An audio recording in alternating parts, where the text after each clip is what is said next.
안녕하세요, 한의사 김영찬입니다. 오늘은 저희 한의원 단골 환자분 이야기부터 시작하려고 합니다. 그날은 제가 명상과 참장을 마치고 한의원 문을 열고 있었는데요, 한의원 문 앞에 서 계시던 할머니께서 급하게 들어오셨습니다. 밤새 한숨도 못 자서 죽겠다면서 상담을 요청하셨어요. 이분은 평소에도 잘 체하기도 하고 잠도 깊이 잘 못 주무시는 날이 많아서 그날도 그런가 보다 했습니다. 그런데 할머니의 눈빛이 불안정한 것이 평소와는 전혀 달라 보였습니다. 그래서 먼저 물을 한 잔 따라 드리고 천천히 말씀하시라고 했습니다. 그런데 할머니는 물도 급하게 마시고는 서둘러서 말씀을 시작하셨어요. 어제 저녁밥을 먹고 여기저기 잠이 안 와서 채널을 돌리는데 한의사랑 의사들이 나와서 뇌에 대해서 말을 하더라고. 그런데 거기서 하는 말이 내 증상하고 딱 맞는 거야.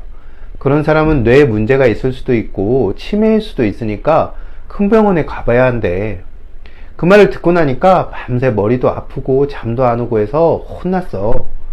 아침에 아들내미한테 전화하니까 우선 원장님한테 가보라고 해서 이렇게 왔어. 할머니의 표정은 마치 금방이라도 자신의 뇌혈관이 터지거나 막힐 것 같은 그런 분위기입니다. 숨이라도 돌리셔야 할 것 같아서 차를 한 잔 내려드리고 혈압도 재드리고 맥도 봐드리면서 일단 좀 안정을 시켰습니다. 그리고 할머니 차트를 보면서 얼마 전에 받은 건강검진 결과와 치매검사 결과를 기록해 둔 걸 보여드렸어요. 결과는 다 좋았습니다. 그제야 마음을 조금 내려놓는 것 같았습니다. 그래서 그날은 심장을 편하게 하는 침을 놔드리고 한숨 주무시고 가시게 했습니다. 웃으면서 고맙다고 그렇게 말씀하시면서 가셨죠.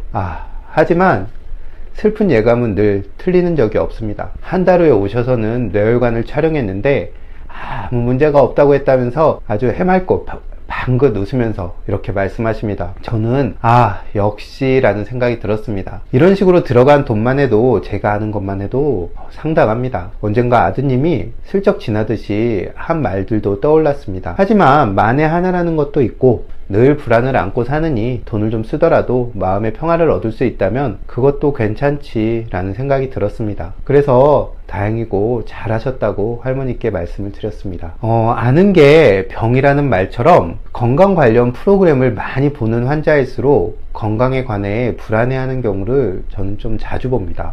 소화가 좀 안 되면 위암이 아닐까 걱정을 하고, 잠을 못 자면 이러다 치매에 걸리기 쉽다는데 라는 말이 신경 쓰여서 잠을 더 못 잡니다. 앞서 이야기한 할머니처럼 머리가 아프거나 그러면 뇌에 종양이 있거나 어디 혈관이 막힌 건 아닌지 걱정하는 분들도 참 많이 봤습니다. 이런 분들과 상담을 하다 보면 저는 10여 년 전에 만났던 한 환자가 떠오르곤 합니다. 그 환자는 30대 중후반 정도의 여성분이었는데요, 제가 만났을 때는 항암제를 맞고 있는 상태였습니다. 부모님이 두 분 일찍 다 암으로 돌아가셔서 자신은 건강 관리하는데 정말 최선을 다했다고 했습니다. 건강에 좋다는 것은 다 챙겼고 음식도 유기농 식재료만 써서 만들어 먹었고 고기나 커피, 술을 먹고 마시는 것은 정말 1년에 몇 번 손꼽을 정도였다고 했습니다. 운동도 열심히 하고 잠도 많이 자려고 노력했는데 암 선고를 받았다면서 자신은 정말 억울하다고 울먹이면서 말했던 기억이 납니다. 항암제의 부작용으로 인한 증상을 완화하는 그런 치료를 해드리면서 암이란 병에 대해 다시 한번 고민을 하게 되었습니다. 어쩌면 이 환자는 암에 걸리지 않기 위해 최선의 노력을 다했지만 평생을 암을 의식하면서 살았던 것은 아닐까라는 생각이 들었습니다. 본인의 어떤 생각과 감정 속에는 늘 암이란 공포가 자리 잡고 있었고 이것이 스트레스로 작용해서 암의 가족력에 불을 붙인 것은 아닐까, 그런 생각을 했었습니다. 태교를 할 때 절대 누구를 닮지 말라고 하면 그 사람을 똑 닮은 아이가 나온다는 말이 있습니다. 닮지 말라고 했지만 실상 그 순간에 늘 그 사람을 떠올린 셈이고 그것이 엄마의 뇌를 거쳐 아이의 발달에 영향을 주게 되는 겁니다. 그래서 옛 조상들은 가능한 좋은 생각을 하고 좋은 것을 보고 듣기를 권했습니다. 이와 마찬가지로 우리가 어떤 병을 더 많이 의식할수록 어쩌면 우리는 그 병에 점점 더 가까워지고 있는지도 모릅니다. 뇌가 판단할 때 이미 환자처럼 생각하고 살고 있다면 언젠가는 진짜 환자가 되고 말 것입니다. 과거에는 정보의 어두운 것이 문제였지만 현대인은 너무 많은 정보를 접해서